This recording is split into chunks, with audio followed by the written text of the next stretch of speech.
بسم اللہ الرحمن الرحیم۔ السلام علیکم۔ پاکستان میں کموڈیٹیز ایکسچینج کا کوئی مؤثر نظام نہیں ہے، جس کی وجہ سے چینی کے کاروبار میں سٹا کھیلا جاتا ہے، اور چینی پاکستان میں ایک سیاسی فصل ہے کیونکہ اس میں سیاستدان شامل ہیں اور زیادہ تر ملیں ان کی ملکیت ہیں۔ اس لیے شوگر مافیا اور سٹے باز کھل کر اس شعبے میں کھیل رہے ہوتے ہیں۔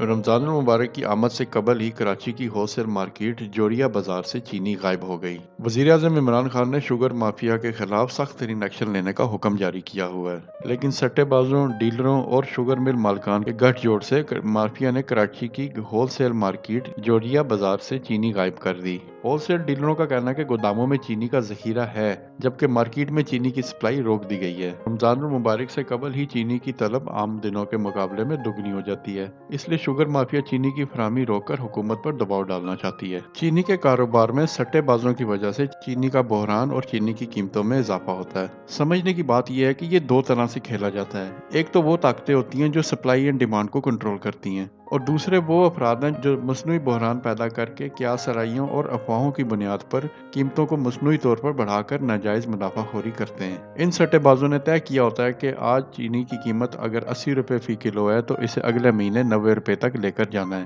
جس کے لیے مصنوعی بحران پیدا کیا جاتا ہے۔ سٹا دو طرح سے کھیلا جاتا ہے۔ ایک تو شوگر مل سے مل کے سٹے باز طے کرتے ہیں کہ وہ مل کو ایک بیانہ ادا کرنے کے بعد آنے والے دنوں یا مہینوں میں ڈلیوری اٹھا لیں گے، اور دوسرے طریقے میں چینی کے تاجر آپس میں طے کر کے چینی کا سودا کر لیتے ہیں، جس میں نہ بیانہ شامل ہوتا ہے اور نہ ہی چینی کی فزیکل ڈلیوری دی جاتی ہے۔ مثال کے طور پہ اگر مارکیٹ میں چینی 90 روپے کے حساب سے بک رہی ہے تو سٹے باز کیا کرتے ہیں کہ مستقبل کے سودے زیادہ قیمت پر کرنا شروع کر دیتے ہیں۔ شوگر ملز بھی زیادہ قیمت پر سودا کرتی ہیں، تاہم اس میں چینی کی فزیکل ڈلیوری نہیں ہوتی۔ سٹے کے کاروبار میں چینی خریدی جاتی ہے اور اس کا ڈلیوری آرڈر بھی لیا جاتا ہے، لیکن اس کو فزیکل ڈلیوری نہیں دی جاتی۔ صرف یہ ڈلیوری آرڈر ہی ایک ہاتھ سے دوسرے ہاتھ میں بکتا ہے، جو کہ چینی کی قیمت میں اضافہ کرتا چلا جاتا ہے۔ اور ایک طریقہ تو یہ ہے جس میں ڈلیوری آرڈر بھی نہیں ہوتا اور ادائیگی بھی نہیں کی جاتی، صرف قیاس آرائی کر کے فرضی طور پر چینی کی خرید و فروخت کی جاتی ہے۔ مثال کے طور پر اگر چینی کی قیمت 80 روپے فی کلو ہے، لیکن قیاس آرائی کر کے یہ کہا جاتا ہے کہ اس کی قیمت اگلے مہینے 90 روپے تک جا سکتی ہے، جو مارکیٹ میں ایک بحرانی کیفیت کو جنم دیتی ہے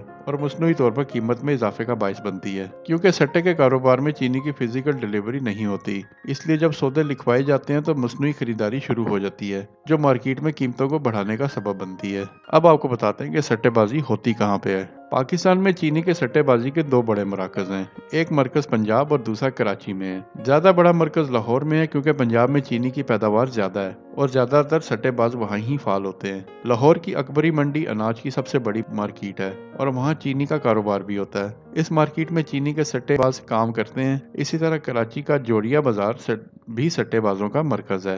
لاہور کی اکبری منڈی کے باہر سینٹر میں اس قسم کا کاروبار زیادہ ہوتا ہے، جو پنجاب میں چینی کے ڈیلروں کا مرکز ہے۔ اسی طرح کراچی کے جوریا بازار کی کچھ گلی میں بڑے بڑے شوگر ڈیلروں کا ڈیرا ہے۔ شوگر کی کرشنگ کا سیزن مارچ میں ختم ہو جاتا ہے۔ اس وقت سپلائی زیادہ ہوتی ہے۔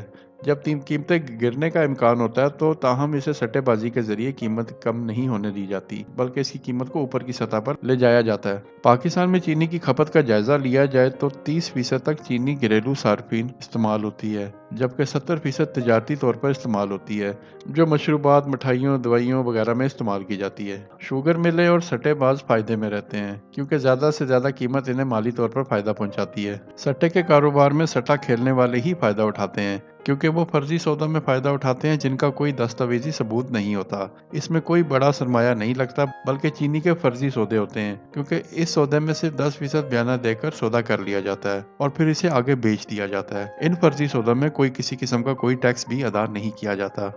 رمضان المبارک کی آمد سے پہلے ہی چینی کا بحران شدت اختیار کرتا جا رہا ہے۔ حکومت کی طرف سے ریٹ مقرر کیا گیا جو کہ 85 روپے پر کلو کے حساب سے ہے، لیکن بازار میں یہی چینی 105 روپے یا 110 روپے کلو کے حساب سے بک رہی ہے۔ دکاندار حضرات کا یہ کہنا ہے کہ وہ 98 سے 102 روپے ان کی قیمت خرید ہے، تو 98 اور 102 روپے کی خرید کر وہ 85 روپے کے حساب سے چینی کو کس طرح سے فروخت کر سکتے ہیں۔ حکومت اگر ان کو 80 روپے کے حساب سے چینی مہیا کرے تو وہ 85 روپے کے حساب سے بیچنے کو تیار ہیں۔ اب اس بارے میں شوگر مل مالکان کا موقف یہ ہے کہ انہوں نے اس دفعہ قبل از وقت ہی حکومت کے کہنے پر چینی کی کرشنگ شروع کر دی تھی، لیکن پہلے ان کو گنا 200 روپے فی 40 کلو کے حساب سے مہیا کیا جاتا تھا، لیکن اس بار گنا ان کو 260 سے 285 روپے فی 40 کلو کے حساب سے مہیا کیا جا رہا ہے، اس لیے ان کے حساب سے چینی کا ریٹ 108 یا 109 روپے بنتا ہے، تو مل مالکان اس کو 80 روپے کے حساب سے کیسے بیچ دیں؟ ان کا یہ کہنا ہے کہ حکومت ملوں سے چینی کا سارا سٹاک 80 روپے کے حساب سے اٹھا لے،